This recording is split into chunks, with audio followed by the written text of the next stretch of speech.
RUU perampasan aset diprediksi masih akan menggantung. Karena kabarnya ada gerakan sistematis dari partai pembenci RUU perampasan aset untuk menggagalkan pengesahannya. Kita akan kupas di sini bagaimana gerakan itu dirancang. Sebelum itu saya akan tampilkan pernyataan dari Jokowi yang mengaku sudah 3 kali mendorong RUU perampasan aset untuk disahkan DPR, tapi upayanya itu selalu gagal. Ada pihak-pihak yang berusaha menghalangi. Pihak itu secara tersirat diungkapkan Jokowi adalah Megawati CS sebagai ketua partai. Mendukung penuh dibahasnya kembali rancangan undang-undang perampasan aset karena ini penting sekali dalam rangka pemberantasan korupsi, sangat penting. Dan itu sudah, seingat saya sudah 3 kali kami mendorong agar RUU perampasan aset ini pada saat itu segera dibahas di DPR, dan di tahun 2023 bulan Juni kita juga mengirimkan surat ke DPR untuk segera RUU perampasan aset itu dibahas di DPR. Tapi memang fraksi-fraksi di sana belum menindaklanjutinya saat itu. Kendalanya apa Pak waktu itu Pak? Keterangannya seperti apa? Kendala kenapa tidak dibahas saat itu apa Pak? Ya, fraksi-fraksi mungkin belum ada kesepakatan. Dan kesepakatan itu memang biasanya kan atas perintah ketua-ketua partai. Karena DPR ternyata tidak ikut perintah presiden, mereka hanya patuh dan menjalankan perintah ketua partai. Apalagi aspirasi rakyat, sebelum ada ACC dari ketua partai, pokoknya usulan apapun akan dimentahkan DPR.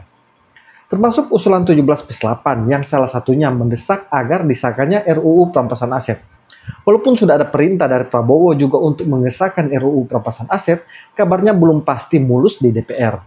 Karena memang ada partai yang tidak mau sama sekali RUU perampasan aset ini disahkan. Entah kenapa ada rasa takut mendalam di elit partai ini untuk mengesahkan RUU yang sangat didesak publik itu.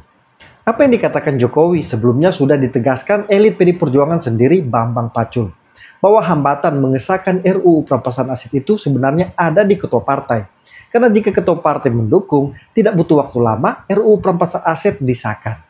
Ada seorang namanya Rocky Gerung, ngobrol lah sama saya. Dia cerita, menurut kau Pacul, siapa yang mesti disalahkan kalau Indonesia rakyatnya menderita? Saya bilang, yang pasti disalahkan menurut saya adalah para pimpinan partai. Kenapa? Karena pimpinan partai adalah pemegang kuasa. Pimpinan partai adalah pengambil kebijakan. Pimpinan partai bisa mengatur semuanya. Karena peserta pemilu partai politik, dia yang akan meletakkan pejabat-pejabat publiknya. Sulit memberantas korupsi itu. Tolong melalui Pak Bambang Pacul, Pak, tolong Pak, undang-undang perampasan aset tolong didukung Pak. Pak Mahfud tanya pada kita, tolong dong undang-undang perampasan aset dijalanin. Republik di sini ini gampang Pak, saya ini lobbynya jangan di sini Pak. Ini Korea ini semua menurut bosnya masing-masing. Di sini boleh ngomong kalah Pak. Bambang Pacul ditelepon, Ibu Pacul berhenti, siap. Ini laksanakan Pak. Saya terang-terangan ini. Gitu loh. Mungkin perampasan aset bisa, tapi harus bicara dengan para ketum partai dulu. Kalau di sini nggak bisa. Teori saya. Jadi permintaan jenengan langsung saya jawab. Bambang Pacul siap kalau diperintah. Mana perintah berani Pak? Sama toh? Ayo. PD Perjuangan terinformasi memang salah satu partai yang paling menolak RUU perampasan aset. Padahal RUU ini menurut sejumlah penggiat anti korupsi sangat dibutuhkan. Karena di dalamnya mengatur pembuktian terbalik yang paling ditakutkan para koruptor. Jadi para koruptor ini akan langsung dimiskinkan dengan semua harta kekayaannya disita.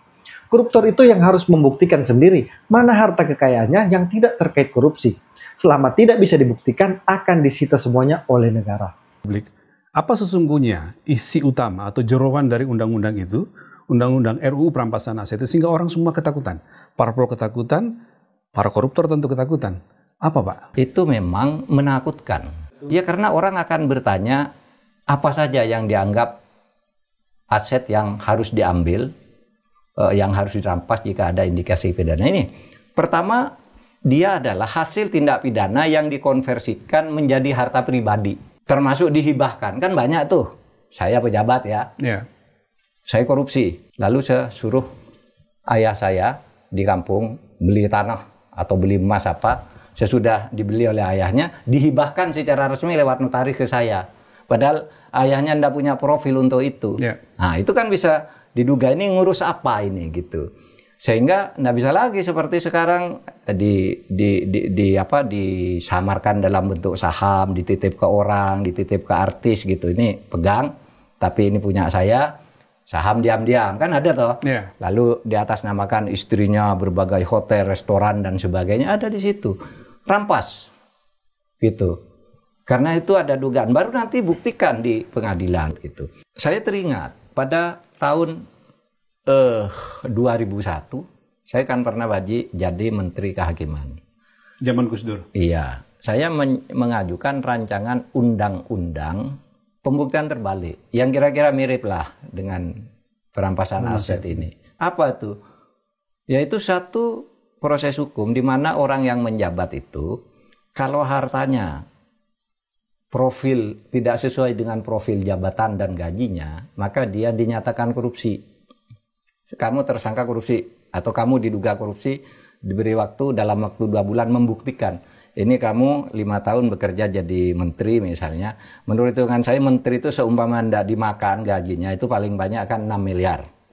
Itu kamu kok sekarang tambahan kekayaanmu menjadi 9 miliar. 3 miliar berarti kamu harus korupsi, membuktikan. Lalu membuktikan, Pak. Oh, ini itu undang-undang pembuktian terbalik. Itu saya buat ya, undang-undang pembuktian terbalik. Ini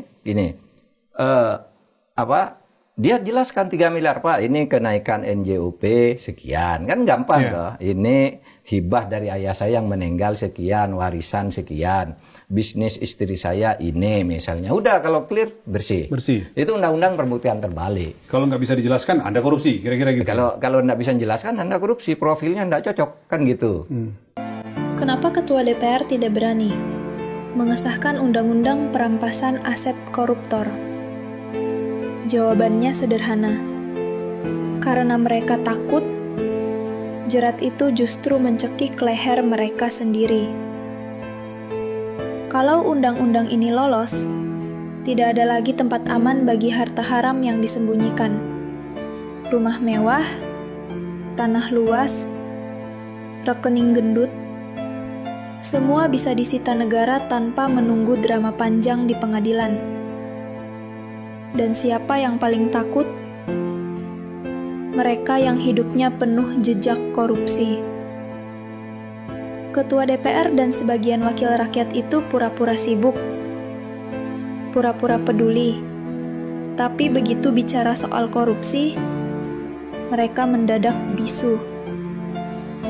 Mereka takut cermin undang-undang ini memantulkan wajah asli mereka. Serakah, rakus, dan munafik.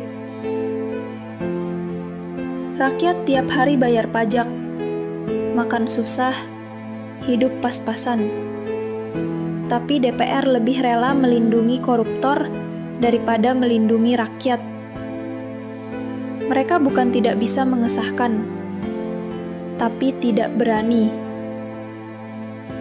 Karena mengesahkan undang-undang perampasan aset koruptor sama saja dengan menggali lubang untuk diri mereka sendiri.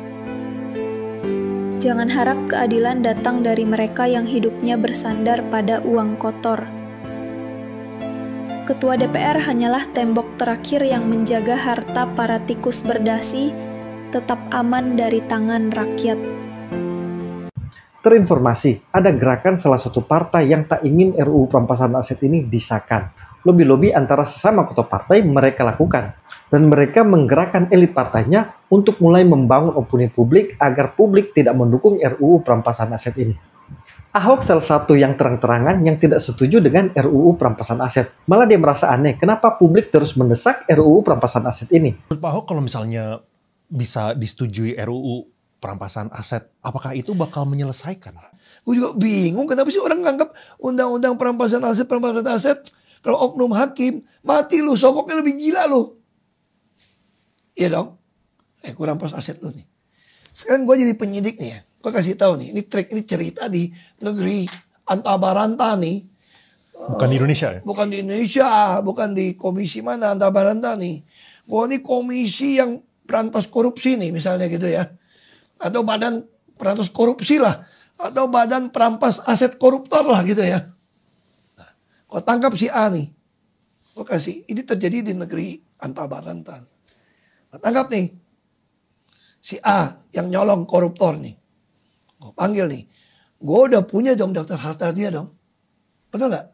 Pasti gue udah punya nih. Gue tanya. Lu mau gue sita semua harta lu? Panggil bini lu datang. Atau panggil laki lu datang. Anak lu datang. Mantu lu datang sini. Mau gue sita semua? Atau lu tolong jual ke teman gue murah-murah. Setengah harga. Daripada lu gak dapat. Yang udah keluar ke koran, mobil-mobil lu semua, gak bisa lagi nih. Tapi kan banyak juga tanah-tanah lu yang baru AJB nih. Belum ada sertifikat. Atau udah ada sertifikat nih. Terutama belum sertifikat ada buktinya kan. Yang ini gue sita. Yang ini, harta lu yang mana belum ketahuan. Lu jual tuh. Apartemen lu, rumah lu. Berapa ada emas lu semua. Gue udah rampas nih.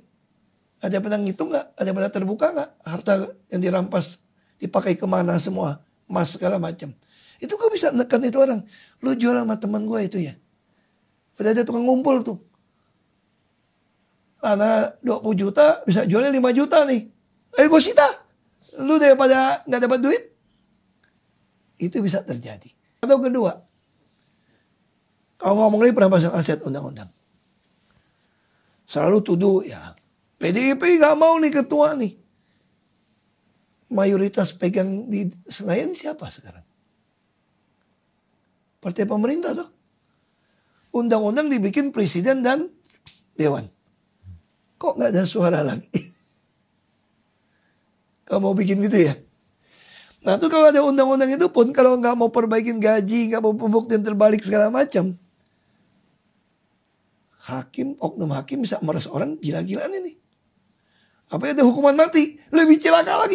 Lu daripada mati mendingan semua harta lu kasih dong. Nah, terbukti oknum hakim terima duit. Yang pengen jaksa. Sampai ada 1 triliun lebih. Panitera bisa kaya gitu. Dia dalam testimoni bilang apa? Gue juga bingung orang percaya sama gue kan kasih duit itu banyak. Karena orang cenderung pengen bebas kan. Apalagi kalau hukuman mati. Lebih cepat lakuin apapun. Jadi bukan itu solusinya. Nah, tampilnya Ahok ini di tengah semangat publik mendesak RUU perampasan aset adalah bagian dari strategi PD Perjuangan. Partai banteng ini ingin merubah opini publik terhadap RUU perampasan aset. Karena mungkin PD Perjuangan berpikir Ahok masih punya pengaruh untuk merubah opini publik. Jadi bagi saya, siapapun yang menentang dan menghambat RUU perampasan aset berarti mereka pembela koruptor. Mereka tidak ingin bangsa ini terbebas dari korupsi. Padahal kemiskinan salah satunya disebabkan oleh korupsi. Karena hak yang harus dinikmati rakyat seperti pembangunan dan program, tapi anggarannya malah dipermainkan para koruptor. Kita lihat Cina bisa menjadi negara adik kuasa karena salah satu langkah tegas mereka menghukum mati koruptor. Tapi malah di negeri kita, orang yang sudah dinyatakan sah dan meyakinkan bersalah menjadi terpidana kasus korupsi, malah mendapatkan pengampunan.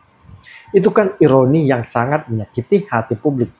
Jadi bagi saya, tidak ada alasan lain. Upaya perlawanan terhadap korupsi harus dimulai dengan mengesahkan RUU perampasan aset. Salam kontra narasi.